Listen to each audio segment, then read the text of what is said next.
friends, it's Dwight. Welcome back to my channel. Hope you're having a great day.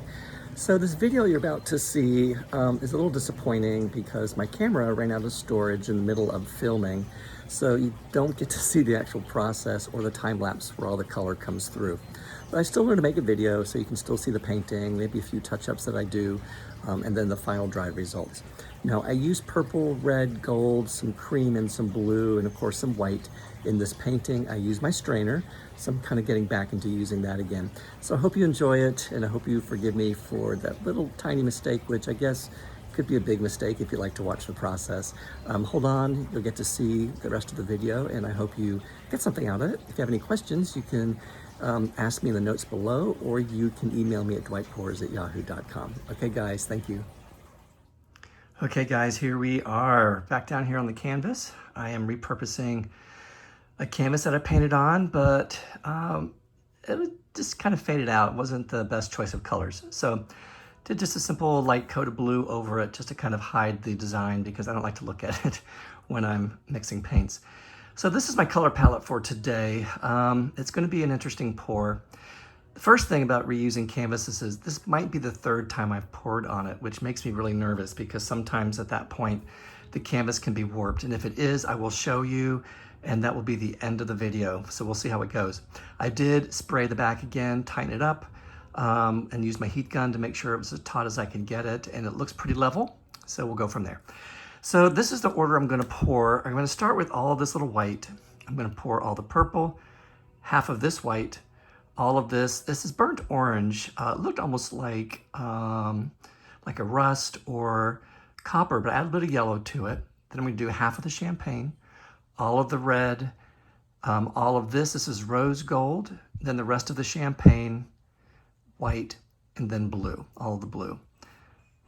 I think that's how I'm gonna do it. Okay, we'll see how it goes. I'm gonna use my strainer, and there's my mixed paint.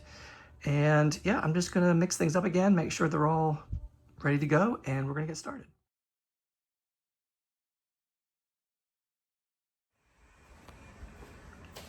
Okay, here we go.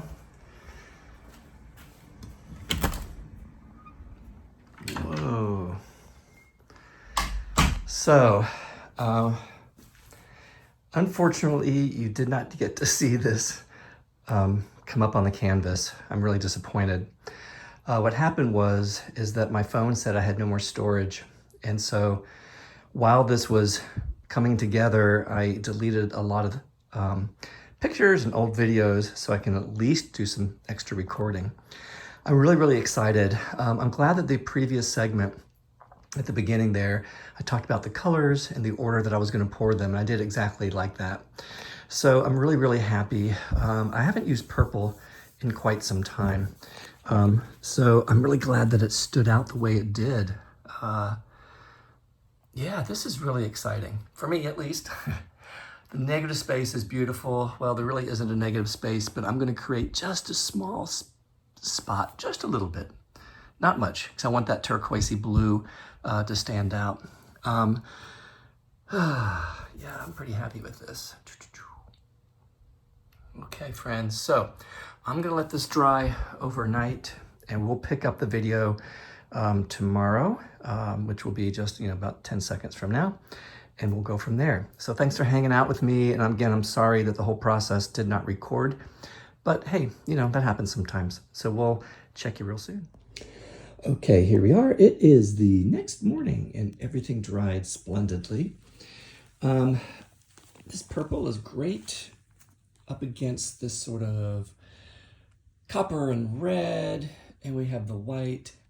So nothing really changed overnight. I'm just going to clean up that negative space there, and we should be done with this painting.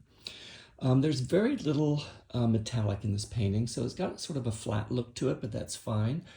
I'm trying to think, where did I add metallic? I think in the gold, there's a little bit of metallic in there.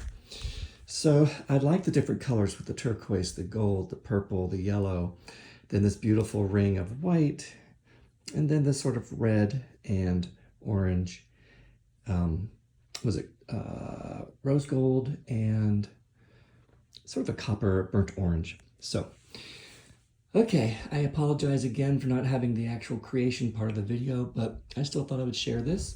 So I hope you like it, and we'll do a few touch-ups and then we'll be done. So like I promised, I thought I'd go in and just create a little bit of a negative space.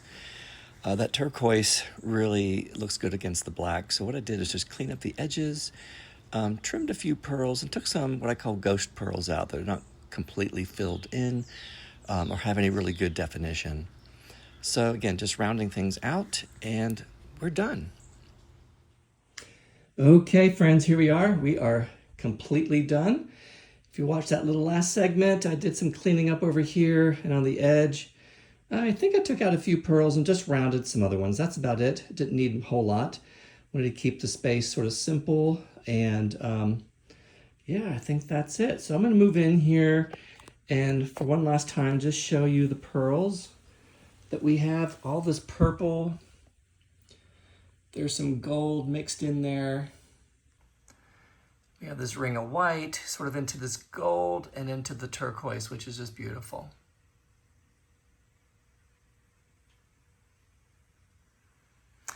Yeah.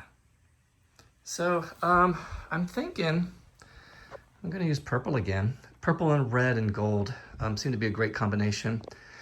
Obviously blue works well as well. So thanks for stopping by. And I'm really sorry that I didn't have the whole process there for you to watch. That's my favorite part.